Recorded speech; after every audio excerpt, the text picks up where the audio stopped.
Aer, cunoscut pentru compoziția sa de uleiuri esențiale, poate fi un adjuvant valoros în îmbunătățirea stării tale de sănătate.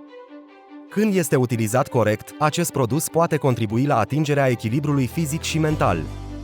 În continuare, vom explora strategii bazate pe știință pentru a maximiza beneficiile acestui produs inovator. Uleiurile esențiale din aer sunt formulate pentru a îmbunătăți calitatea aerului din mediul înconjurător.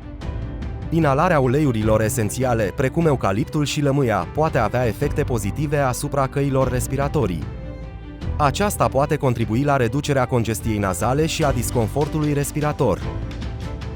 Uleiurile esențiale conținute în aer au proprietăți antiinflamatoare recunoscute. Prin difuzarea acestora în aer, se poate reduce inflamația în căile respiratorii și în organism. Acest aspect poate contribui la diminuarea riscului unor afecțiuni cronice asociate inflamației. Uleiurile esențiale au capacitatea de a influența starea de spirit și nivelul de stres. Prin difuzarea aer în mediu, se poate crea o atmosferă calmantă și relaxantă.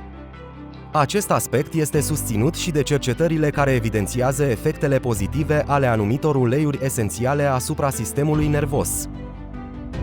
Aer conține uleiuri esențiale cu proprietăți antibacteriene și antivirale. Acest aspect poate fi util în prevenirea răspândirii agenților patogeni în mediul înconjurător. Difuzarea regulată poate contribui la menținerea unui mediu mai igienic și la protejarea sănătății tale. Un alt aspect benefic al utilizării aer este asociat cu îmbunătățirea calității somnului. Anumite uleiuri esențiale, cum ar fi lavanda, au fost studiate pentru efectele lor relaxante asupra sistemului nervos, având astfel un somn odihnitor. Pentru a beneficia la maximum de aer, este esențial să urmați instrucțiunile de utilizare. Diluarea corectă și respectarea duratei de difuzare recomandate sunt aspecte cruciale pentru a evita potențialele efecte adverse.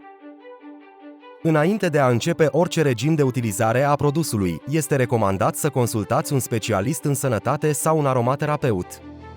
Aceștia vă pot oferi informații personalizate, luând în considerare starea voastră de sănătate și particularitățile individuale. În concluzie, utilizarea responsabilă a uleiurilor esențiale poate aduce beneficii semnificative pentru sănătatea ta. Cu o abordare științifică și respectarea recomandărilor, poți integra cu succes acest produs în rutina ta zilnică pentru a sprijini starea ta de bine și echilibrul mental. Până data viitoare, la revedere!